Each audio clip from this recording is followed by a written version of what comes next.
Whew. All right.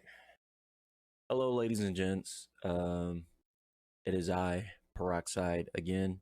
I am making this video kind of like as a, I guess, analysis or breakdown theory video for Bayonetta 3.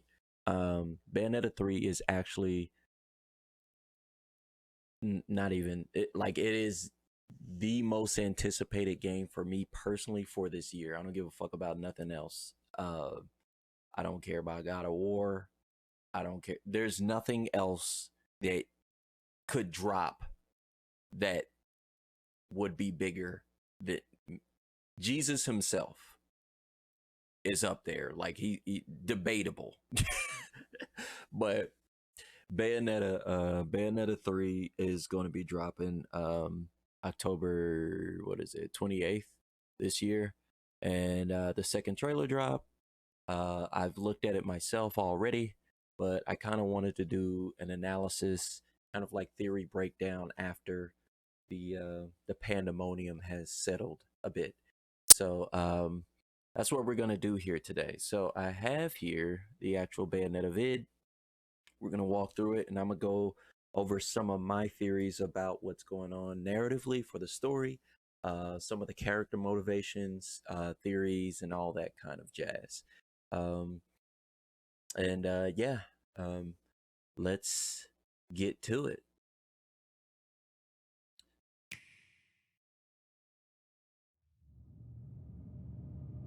So, one thing's for certain, there's going to be at least three real world locations that are going to be, well, I wouldn't say three. We're going to say two real world locations uh, that are based in the game.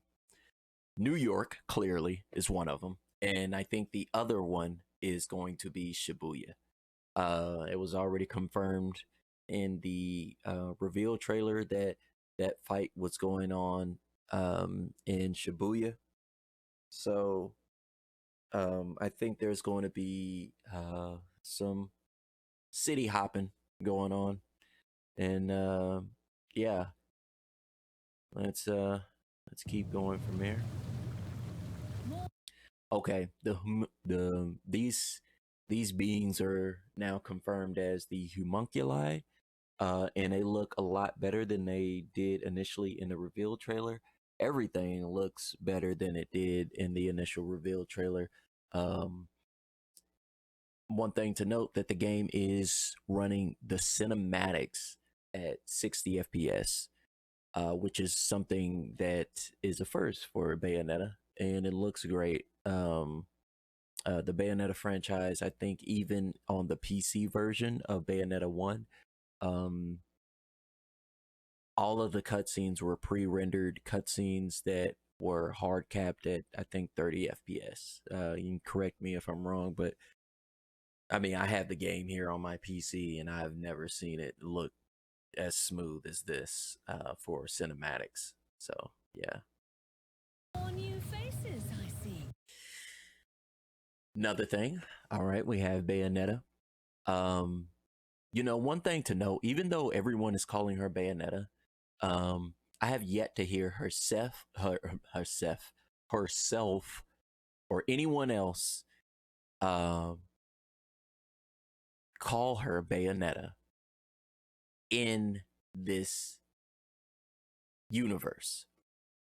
One thing to note and to keep in mind with Bayonetta 3, we're all under the impression that Bayonetta 3, um, this version of Bayonetta, uh, is the Cereza from Bayonetta 1, all grown up. Keep in mind that Bayonetta got her name from Rodan, right?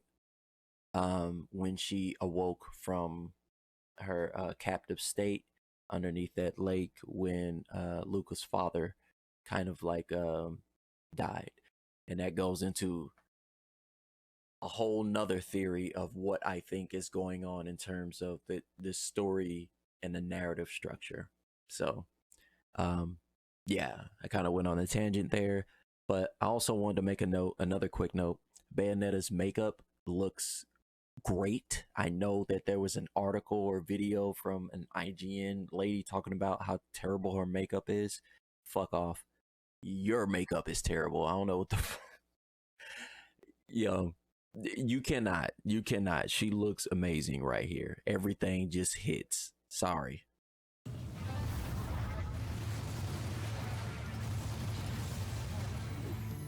Got some patented Bayonetta stuff going on here.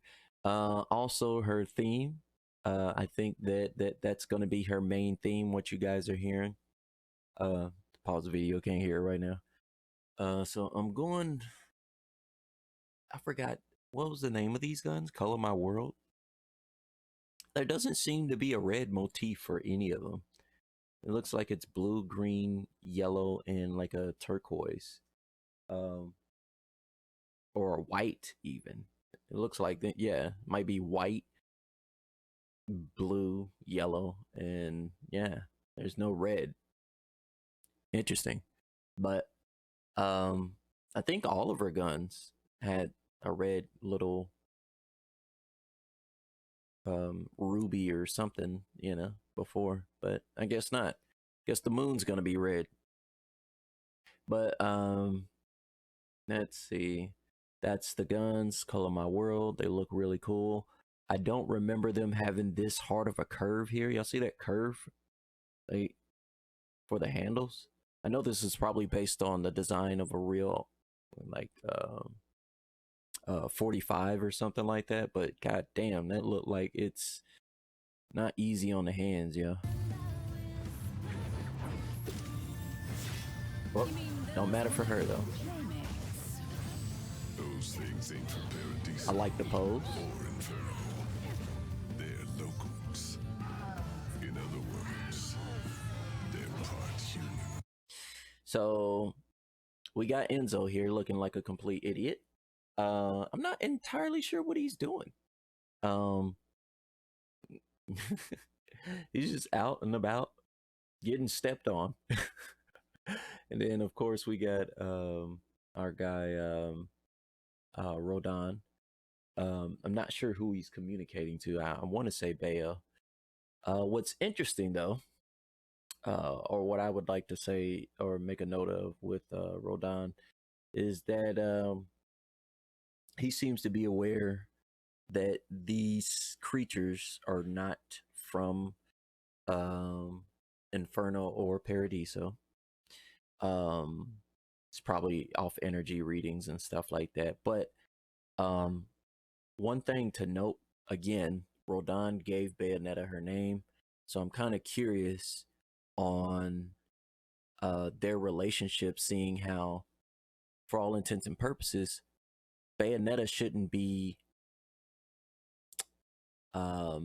working with Rodon in the same caliber as she was when Bayonetta 1 and 2 even started, I feel like the relationship would be a tad bit different, but probably more the same. The only reason why I say that is because Rodon was kind of using her because she had to kill angels. I'm not sure if she has to kill angels now because of the situation that was going on when she was a kid and she didn't get buried under that lake. That brings me to our guy here, Luca. I think Luca's involvement here is going to be very, very different. This area that he's in looks like, oh my God, yo. I didn't notice this initially, but the environments look very plain, yo. Like it looks, damn. Like this looked like a dev test mode, but yeah, I believe Luca and his relationship to Bayonetta is going to be completely different this game. I think he's going to have more of a connection with Viola than anything else. Reason being, the whole reason, you got to understand the whole reason that Luca kind of came into being for looking up Bayonetta was because Bayonetta theoretically had killed his father. Like that's what he thought. Um, I don't think that's the case this go around in this particular universe because Cereza, for all intents and purposes, um, grew up with John and did not get sealed away at the bottom of that lake.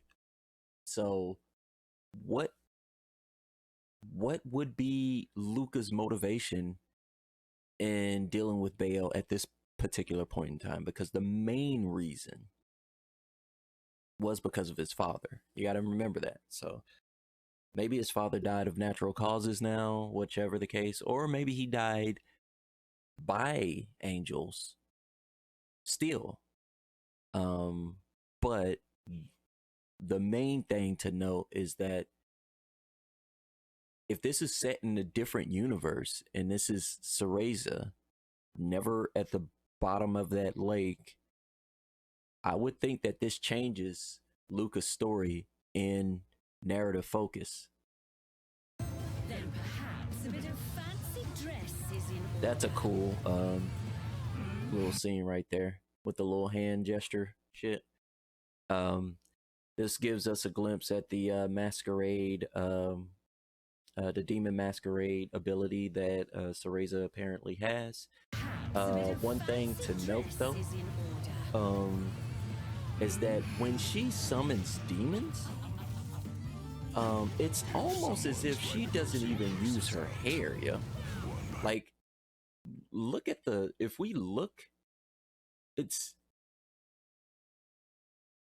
typically when I've played every iteration of Bayonetta 1 and 2, you see Madama's butterfly feet here, right? None of it is being summoned by her hair or even showing her hair. The demon masquerade ability seems to be extremely powerful, or maybe Cereza is more powerful than Bayonetta, because she our Bayonetta in the timeline that we're familiar with, not this new one. The reason being is because there's no hair summonings, really. The only hair summons I see her do, like, I don't know. I don't, is maybe during a demon masquerade. This probably isn't a demon masquerade. Is she fighting in a demon? Yeah, she is. I take it back. That looks like Gamora. What's weird is that she kind of has Gamora in a almost like weapon-like stance, like a cannon or something. And it transforms into an outfit for her. And she does the demon masquerade synchronization, and we get the fight. Now, what I'm curious about is what this actually is. This could actually be tied to that enemy that you see at the end of the trailer as well. Thank you, Professor. See, like, the demons are even talking and communicating with her directly. This is something noteworthy. There hasn't been a single time in any of the Bayonettas that Madama Butterfly, any of the demons that Bayonetta summons speak to her directly. So this is the actual demon and not almost like a silhouette summon of it for the abilities. So yeah, that works. With all those eyes, I think you'd be a bit more perceptive. So and look at this, like, this is Madama Butterfly, like, in full, like, she's out, like, fighting, like, fully. That's her. I don't think that's been seen before, you know? Like, I've never seen that. And then here, I want to say this is Inferno, yo. I believe you two have already met. And, you know, one thing I will say, this character right here, although Nintendo has already tweeted and kind of made like subtle jabs at the fact that, oh, it's like two Bayonettas. I have a theory that this is Bayonetta's mother, Rosa, and I'll give you some theories on why I think it is Rosa. One, Rosa, red. She's wearing all red in terms of her attire.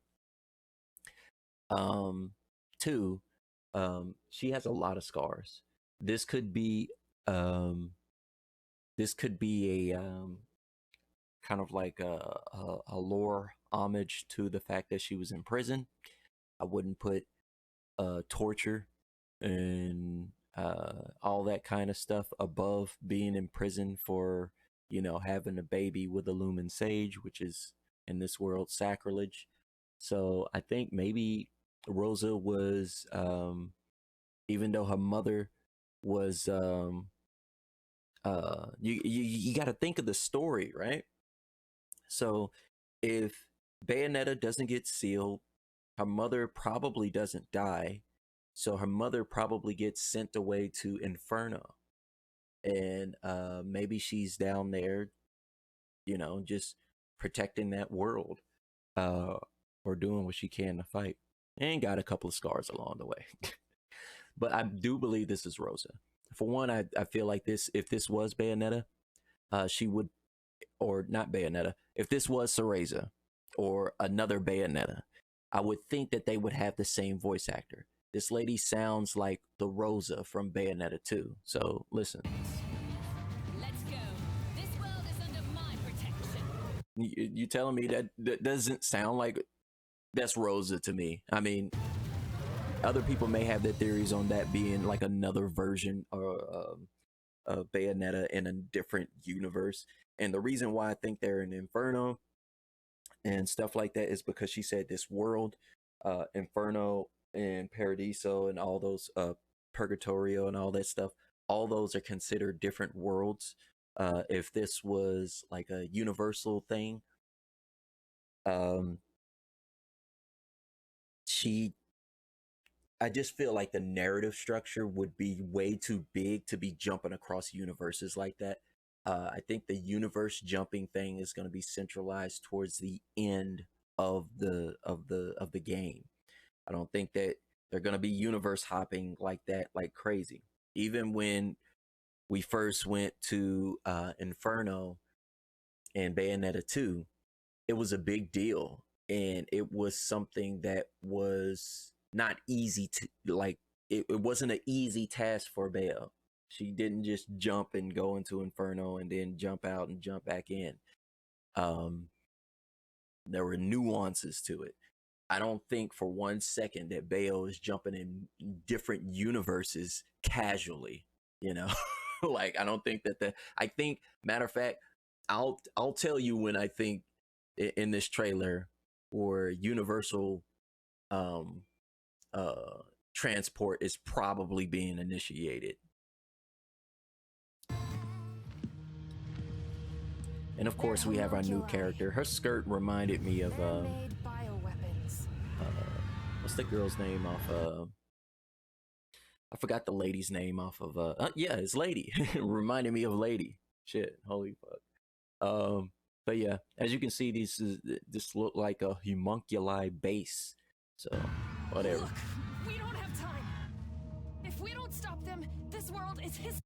What I'm curious about with this character is who actually she is. But I do think that she's tied to the space universal travel deal. I think that all of that is going to be center focused on this character and having the ability to do that. History and reality as we know it gets wiped out for good. That's the reason why she's probably talking about reality as we know it. No one else is discussing this as a like urgent matter other than her. So I think this Viola is going to be the centerpiece for the universal travel that's going to be narratively woven into this game structure. Another thing to note, her makeup, yo, I can't get past it. It's very hard on the eyes for me. Not that she's an ugly character, it's just that the makeup design is just kind of in my face, you know. Hopefully her character archetype is pretty cool and I like her. But so far I'm just not digging the makeup. Not a fan. Her outfit is cool. Her aesthetic seems to be kind of punk rockish, which is cool. But yeah, man, I'm just not a fan of this makeup. Jesus, man. The makeup combined with the hairstyle is just crazy to me. But I digress. And what do you expect? Then we see here she's I want able you to find summon a scientist Cheshire named Cat. Sigurd. He's somewhere in this world, and he can Okay, she also mentions Sigurd, all right, which is revealed here as well. help us. That one thing here too to note, I don't think that she has any transformations like Bayo does, because of this right here. The reason why I say because of this is because Bayonetta typically leaves trails of like dead flowers and stuff like that when she's in her panther form, right? And that's an homage towards Okami and all that stuff. I think this sprint that she has going on right here is when you click the R2 buttons twice to get like a maximum sprint mode. You get that little visual indicator there with the little jewels popping up, which almost looks like, I have to look up and see what the diamonds, I mean, not the diamonds, the orbs look like in Bayonetta 2. I was gonna say they look like the demon orbs in Bayonetta 2. Do you know a girl named Viola? She sent me to find you. Okay, so what I am able to gather from this trailer is that and Viola and Jean are going to be working together a lot. She's also going to be working with Bayonetta. I'm not sure if Jean will be a playable character. Now, the reason why I think Jean may be a playable character is because this cutscene and how it's structured. Like for me, I just try to make sense of everything. It's just how my brain works. So when I see just John on the screen, not saying that you can't have characters just talking in a whole nother scenario. Her rope swinging and going all this other, going to other locations and stuff. It's kind of curious to me because, why is she doing all that? Like, why are they showing all that for her specifically? And I don't know. It just seems as though that she's going out there and on a solo mission. Why not make her a playable character for this section of the game? At least I would think. Also, she looks badass in her outfit. This probably is the best design I've seen in the game. Jean is my favorite design, clearly. Like, she looks so cool here. Another thing here to note is that she's not using her witch abilities. She could have easily flown. Like, why is she ziplining across here? It's kind of unnecessary for Jean. I believe I know why you're here. You're looking for a way to the Alphaverse. Okay, so another thing, Sigurd, this new character, mentioned the Alphaverse. I think the Alphaverse happens to be the main Bayonetta timeline. So Bayonetta 1. I think that would be considered the Alphaverse. Not sure if there is any other verses, but definitely the Alphaverse I would think would be in relation to Bayonetta 1. Met before? I think I'd remember you, Riot Girl. Okay, so this section right here has been quite a point of contention, I guess, amongst the community that I've seen. Is people theorizing Why is he kind of like looking at her like that? This could be his daughter. Him and Bayo have a daughter. For one, she looks much older. All right. Um, this maybe it's a timeline. Maybe it's a daughter in another timeline. Who knows? And she came through whichever means. Um, you know what? She could be from the timeline. Okay, so here's what I'm thinking right now. Just Viola could actually be the child of Bayo and Luca. Um, Now the reason why I say that is because one, she has that Cheshire doll. There has to be a connection between Bayonetta and her because of that Cheshire doll alone and the summon and all that stuff. To me, that makes her a connection.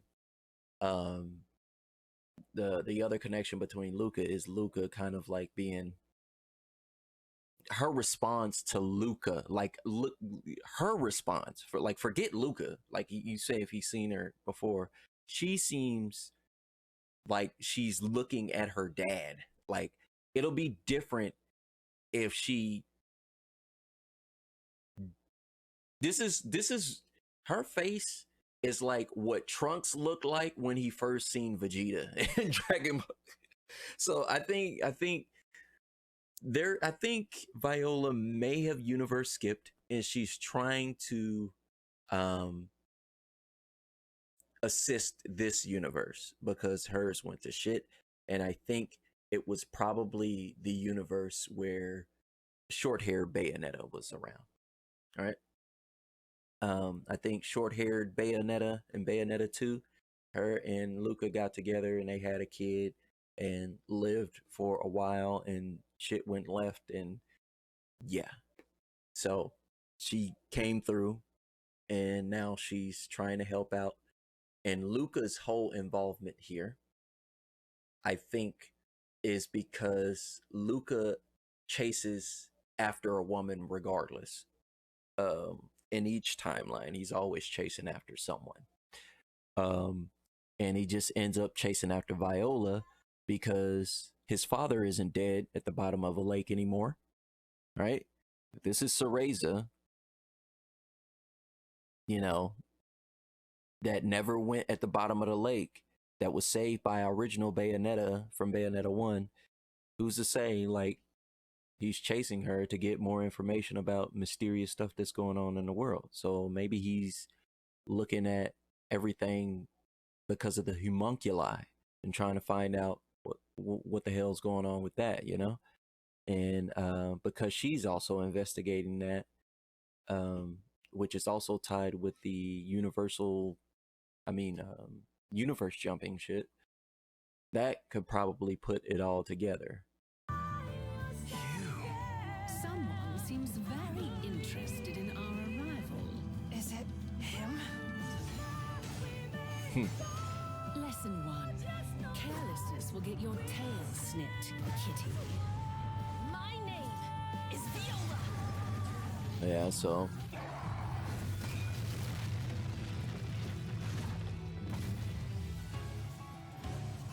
I'm not sure what's going on here with this creature, but this moon in the background looks very ominous.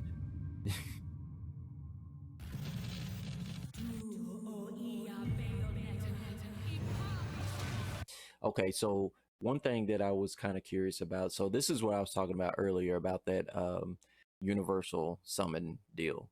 I think this is a big deal. Whatever the fuck is going on right here, all right? Bayonetta is clearly digging into her heart right here. And that is indeed her heart, I'm gonna say. She ripped that shit out and is doing a massive summon for something. And it's not this creature. She didn't summon this. I don't believe so.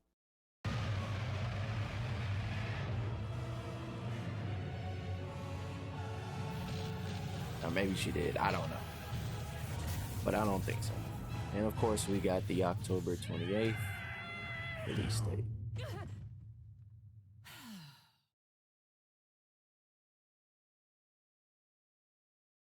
And that's basically it, man. So I think